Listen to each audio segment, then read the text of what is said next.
Hi, this is Tamara from mooglyblog.com, and in this video I'm going to be demonstrating how to crochet part 2 of the Market Day Cardigan, which is a free pattern you'll find on mooglyblog.com. This pattern is being presented in 3 parts. Part 1 came out a week previously, this again is part 2, and part 3 will be released a week later. You can find all the tutorials when it's over on mooglyblog.com as well as on my YouTube channel. To make this pattern, I'm using Red Heart all-in-one granny square yarn, which is a wonderful yarn that creates 5 round 6-inch granny squares with only 2 ends. Of course, you can use whatever worsted weight yarn you like. Just make sure that a 5 round granny gives you a 6-inch square. Let's go ahead and get into part 2. So in part 1 of the Market Day Cardigan Crochet Along, we made the granny squares. These are 5 round granny squares. You can see here I'm using Red Heart all-in-one granny square yarn, which creates a 5-color granny square. And of course, it comes in lots of other colors. I happen to be using this Aran-Cream color. If you're using another type of yarn, perhaps Red Heart Super Saver, for example, if you want a solid granny square look, then just make sure that the squares you've made come to 6 inches. If you want to block them before beginning part 2 here, you absolutely can, but it's not required. For part 2, we're going to take the squares we've made and sew them together. It's going to form sort of a large T shape. After we've sewn them together, we put 1 round of edging around them and then set it aside for part 3. So now I'm going to demonstrate how to sew together the squares and how to add that edging. Okay, so here we're looking at the schematic for the smallest size. This fits size extra small, small, and medium. Each of the squares that you see here represents one of the motifs or one of the granny squares that we've made. They're simply sewn together in this shape. Here you can see with the smallest size, we have so many across the top and so many across the bottom with a total of 4 rows. Again, you can reference the written pattern for your size to see exactly how your schematic is laid out. Here next, we see the schematic that fits size large, extra large, and 2X.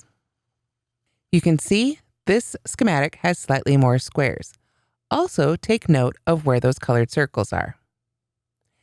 And here is the schematic for the largest size, which fits sizes 3X, 4X, and 5X.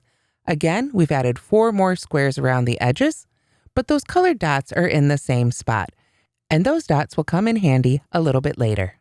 So sewing our squares together is something that I prefer to do with a cut length of yarn and a sewing needle.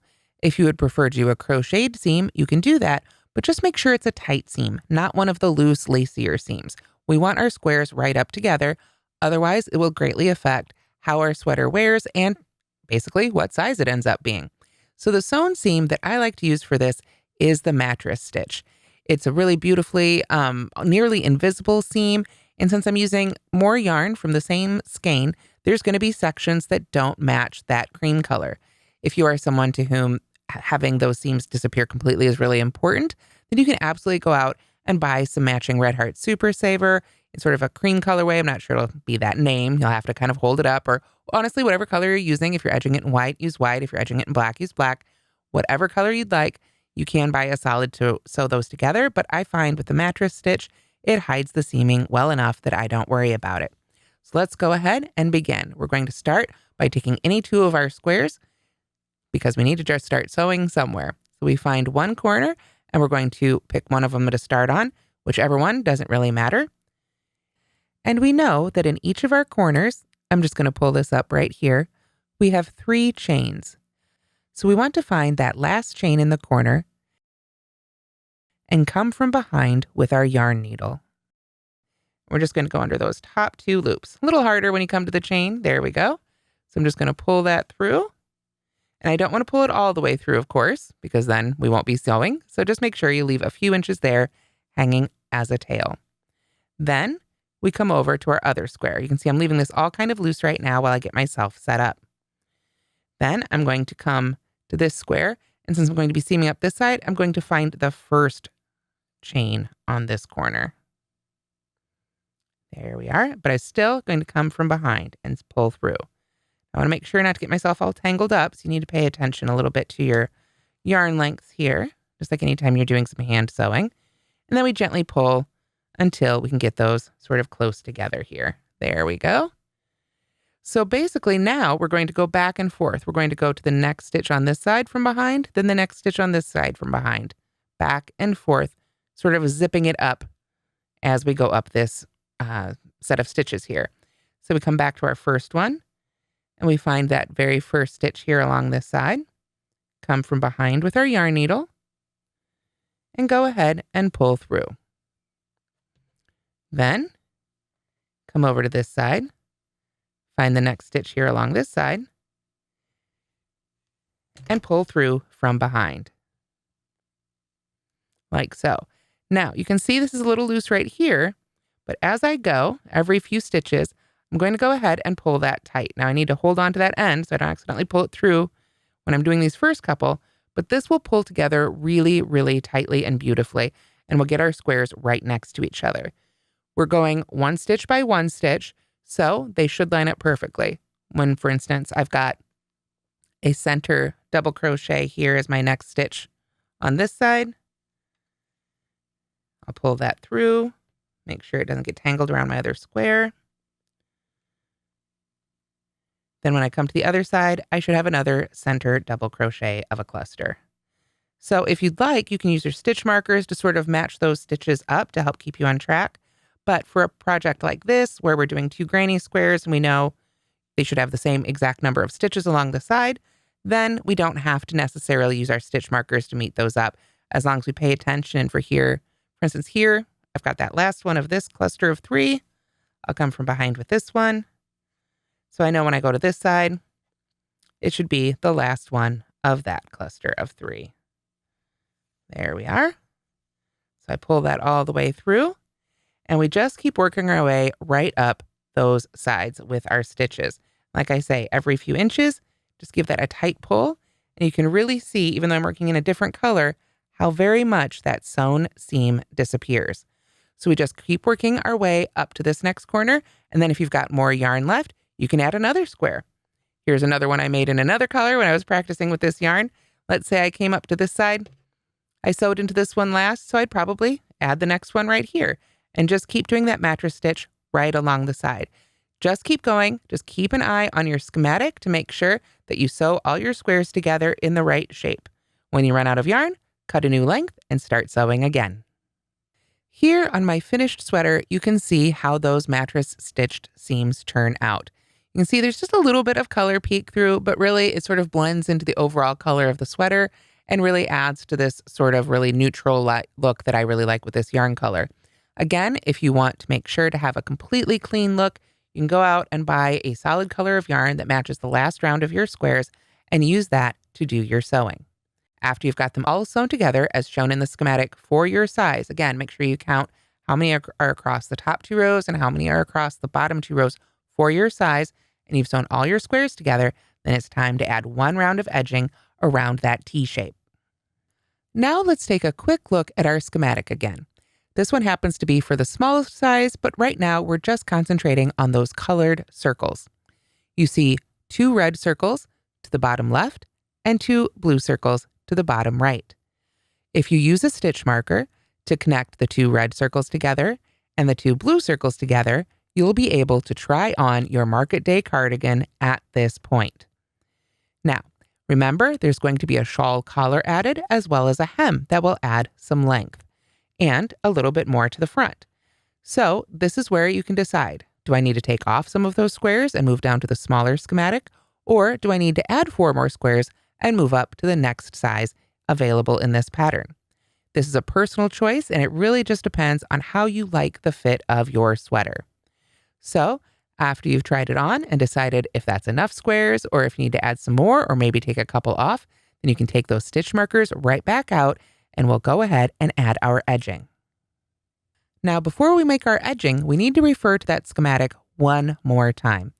Again, this is just for the colored dots, so it doesn't really matter as much which one you're looking at. This happens to be the smallest one.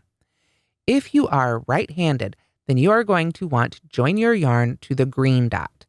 If you are left-handed, then you are going to want to join your yarn to the purple dot.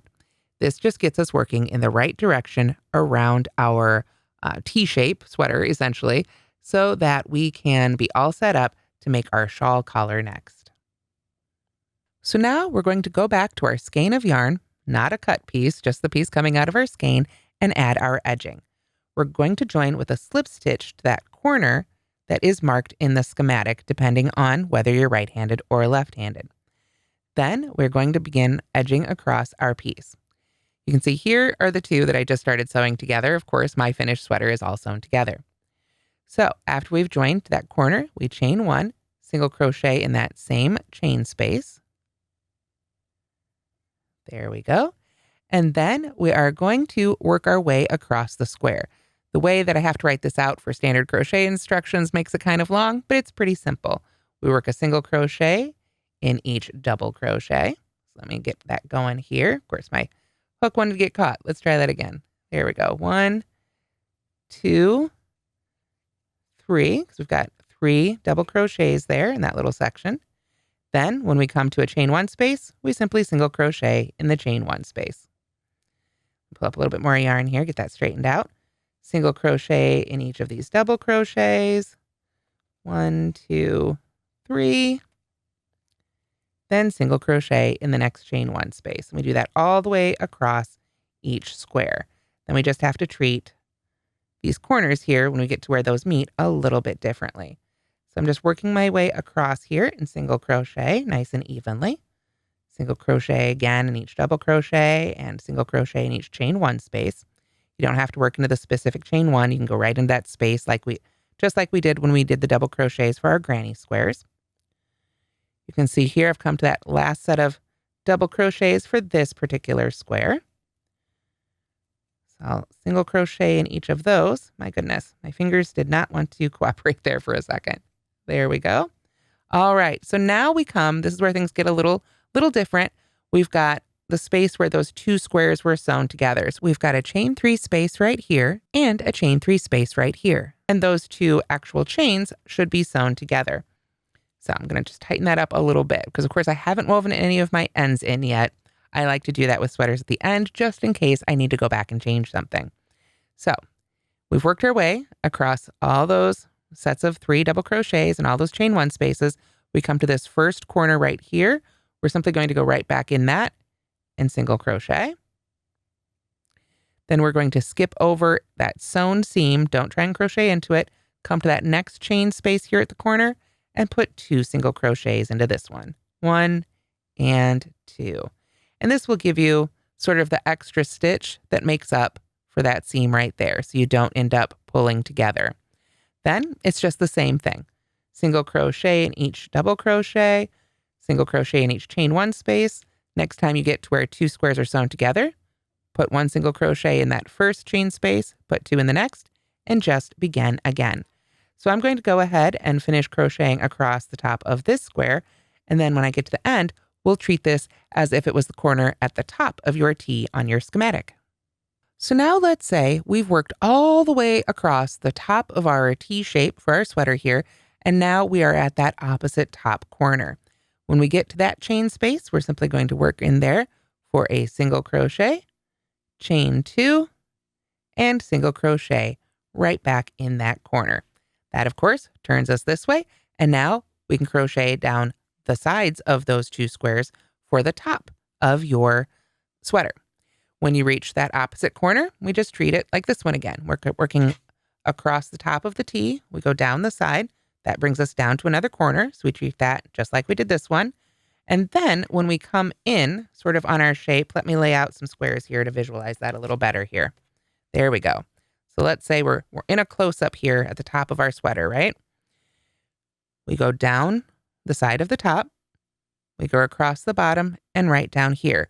As we come this way, these squares are sewn together and we can treat those just the same way we treated these right here. We don't have to do anything special when we have 2 squares meet like this. So if I turn it this way, I'll get that straightened out a little bit here so it makes a little more sense. When we work down this side, when we get to this corner, we single crochet once in there, then we just hop right over here, 2 single crochets in this corner, and continue on down. When we get to the bottom of our sweater, of course, when you do the single crochet, chain 2, single crochet there. Then we can continue right on across. So essentially, you're going to work like that all the way around the piece. When you get back up to that first corner, what you want to do is after we work up that last side here at the top, we are going to, of course, single crochet in each of those double crochets. When we get to that corner, we've already got a single crochet right there. Remember, that's where we started. So we'll work a single crochet into that space. And then instead of chaining 2 and joining with a slip stitch, instead we chain 1 and work a half double crochet right into the top of that first single crochet. Let me kind of pull the yarn over here and show you what that looks like. We can fake it a little bit here on this corner. So I'm going to go ahead and put a stitch right in here. Let me pull that one up here. So we'll say we've worked all the way around our T shape here. Now I've come to that very last corner. Get that out of the way there so it's a little easier to see. See, that's the corner we joined to. So I put a single crochet right in there. And then I chain 1 and I half double crochet in the top of that first single crochet right there. This is really handy because, as you can see, my hook is now in the center of that corner space. So we're all set up to begin our shawl collar, which is going to begin part 3. But wait, there's one more thing I almost forgot to mention. We need to put 2 stitch markers on our piece before we're completely done with part 2 and all set up for part 3. So here I've laid out my 3 sample squares sort of in that T shape. And here is that top longest line right across the very top of your T. Now let's go back to the schematic for a minute and take a look at those top 2 dots. There's a purple dot and a green dot. And those are going to give us our points to start counting from, depending on if we're right or left-handed, to place our stitch markers. So here is how it works. Looking at those 2 dots, starting right there and counting in on those single crochets, if you are right-handed, you will place your first stitch marker in stitch number 44, counting from the green dot along the top longest edge. Then you'll put your second stitch marker in stitch number 69, counting from the left purple dot along that same top edge. The reason we count in from those top edges like that is because there will be different number of stitches in between depending on the size you've made. Now, if you are left-handed, it's the opposite. You'll place your first stitch marker in stitch number 44, counting from the left corner, which is the purple dot, along, again, that top longest edge. Your second stitch marker will be in stitch number 69, counting from the right or green dot along that top edge. So if that was a little confusing, again, that's all written out in the written instructions. You just count in from each of those dots, place your stitch markers, and now you'll finally be all set up for part 3. If you'd like to go ahead and block the sweater so far while it's in this flat T shape, you absolutely can do that, but you don't have to. There will be one more opportunity to block it flat before we add our final bit in part 3. And that's how to assemble and edge the squares for part 2 of the Market Day Cardigan Crochet Along on mooglyblog.com. Thanks so much for watching, and don't forget to like and subscribe.